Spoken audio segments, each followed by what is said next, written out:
இங்க ஒரு பெரிய வரலாறே இருக்குதுங்க.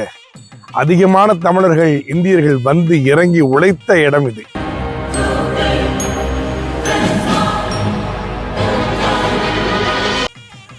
வணக்கம், கவிமாறன் பேசுறேங்க. எங்க இருக்குன்னு தெரியுங்களா? புலாவ் கேரி தீவு. இது பழைய தேயிலை புரட்டு தோட்டம்னு சொல்லுவாங்க. 1839ஆம் ஆண்டு எனக்கு தெரிஞ்ச வரைக்கும் இங்கே ஆங்கிலேயர்களால் தமிழர்கள் இந்தியர்களை கொண்டு வந்து வேலைக்கு அமைத்து அவர்களுக்கு வீடு அமைத்து கொடுத்து இந்த இடம் தான் நிறைய தமிழர்கள் சேர்ந்த இடம். அப்போ ஆரம்பிக்கப்பட்ட கோவில் தான் மாரியம்மன் கோவில். அது சொல்லும்போது மணியம்மன் கோவிலாக மாறி இப்போ மணியம்மன் கோவில் துர்க்கையம்மன் கோவிலாக மாறி இருக்கிறது. வரும் நவம்பர் 9ஆம் தேதி மகா கும்பாபிஷேகம் 5வது முறையாக நடைபெறப் போகிறது. காட்ட வீடாக்கிய இடம், இப்ப நிலமாக்கிய இடம். சுற்றும் பார்த்தீங்கன்னா செம்பனை தோட்டம் தான். செம்பனை தோட்டத்துக்குள்ள ஒரு அற்புதமான மாரியம்மன் கோவில், இங்கே மகா கும்பாபிஷேகம் காணப்போகிறது. வாங்க பார்க்கலாம். இந்த ஆலயத்தில் பார்த்தீங்கன்னா ஒவ்வொரு சீன புத்தாண்டுகளுக்கு மிகப்பெரிய திருவிழாக்கள் கொண்டாடுவாங்களாம். எல்லா இடத்துல உள்ள மக்கள், இந்த இடத்துல உள்ள ஆழ்ந்தவங்க எல்லாருமே அந்த நேரத்தில் கிட்டத்தட்ட ஒரு 1000 பேருக்கு மேலே வந்துடுவாங்க. இப்போ பாருங்க, பிரம்மாண்டமாக இங்கே காட்சி அமைக்கக்கூடிய மகா துர்க்கை அம்மன் வரக்கூடிய பக்தர்களை எல்லையிலிருந்தே பார்க்கக்கூடிய அளவில் அவங்க அங்கே காவல் காக்கக்கூடிய வகையில் எழுப்பப்பட்டிருக்கிறாங்க. அதே மாதிரி பார்த்தீங்கன்னா முன்னுக்கு சப்த கன்னிகள்னு சொல்லுவாங்க. இங்கே சப்த மாதாக்கள் இங்கே ஆசி வழங்குறதுக்கு ரெடியாக இருக்கிறாங்க.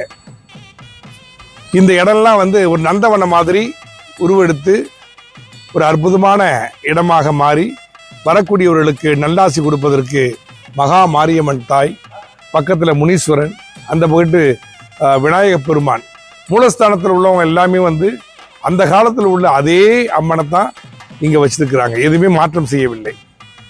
வாங்க ஆலய பொறுப்பாளர்களை சந்திப்போம். வணக்கம், நான் தான் ஆலய தலைவர். இந்த மணியம்மன் ஆலயம் கும்பாபிஷேகம் நவம்பர் 9ஆம் தேதி நடக்கப் போகிறது. இந்த தோட்டத்தில் வாழ்ந்தவங்க, வட்டாரத்தில் இருக்கக்கூடியவங்க எல்லாத்தையும் அன்போடு அழைக்கிறோம். அனைவருக்கும் வணக்கம். அம்பிகையை போட்டி, ஈஸ்வரியை போட்டி, சிவசக்தியை போட்டி. அனைவரும் 8 மாதம் காலமாக இந்த ஆலய திருப்பணி நல்லபடியாக ஓடிக்கொண்டிருக்கிறது. அதே போல் வருகின்ற 9ஆம் தேதி நவம்பர் மாதம் 2025 ஆண்டு மகா கும்பாபிஷேகம் நடக்கிறது.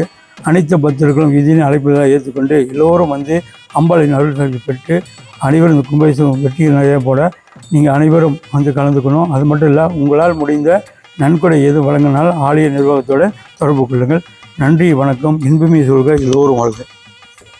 நவம்பர் 9ஆம் தேதி ஞாயிற்றுக்கிழமை காலை 10 தொடங்கி 11 மணி வரைக்கும் கும்பாபிஷேகம் நடைபெறும். ஆகவே வரக்கூடியவர்கள் எல்லாம் கொஞ்சம் வெள்ளனையாக வந்துட்டீங்கன்னா ரொம்ப வசதியாக இருக்கும். உங்களோட உதவிகளும் எங்களுக்கு தேவைப்படுகிறது. பக்கத்தில் உள்ளவங்க நேராக ஆலயத்துக்கே பார்த்துட்டு என்ன செய்யணுமோ செஞ்சு முடியுங்க. ஏன்னா இது சாதாரணமான ஒரு ஆலயம் கிடையாது. 1800ஆம் ஆண்டுகளில் கட்டப்பட்ட ஒரு ஆலயம்.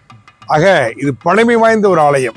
நாம தான் இதை பாதுகாக்கணும். இது நம்மளுடைய பொறுப்பு. சமயம் என்பது நமது பொறுப்பு.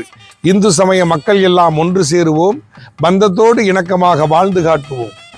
நன்றி, வணக்கம்.